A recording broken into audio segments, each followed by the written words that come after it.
Ayan, good afternoon kapwa. Andito po tayo, sasakay po ng sidecar.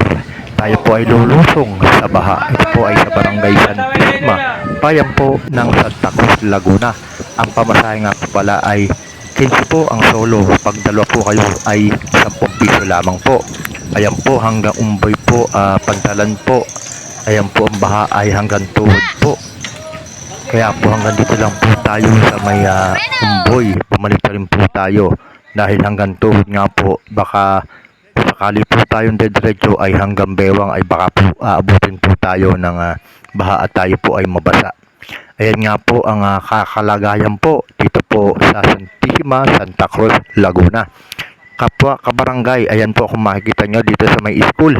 Halos sa lubog na po. Ayan po, gumagamit po sila ng bangka at sidecar dito po sa lugar na ito.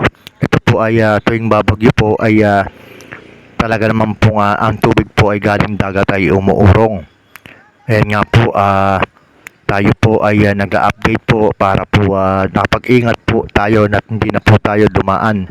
Sapagkat ang tricycle po kapag po medyo laki na po yung baha ay baka po mamatay ay nasira nga lang po ang ating makina. Kaya nga po ako po ay sumakay po ng sidecar upang makita po ang kalalagayan po ng ating mga kababayan. Ayan, huwag niyo pong kalimutang i-subscribe po ang aking channel, Renilo Mix TV, at huwag din pong kalimutan pindutin ang notification bell para update po kayo sa aking mga video. Ayan, God bless po, mabuhay po tayong lahat. Ingat po tayo sa panahon po ngayon, bawal magkasakit.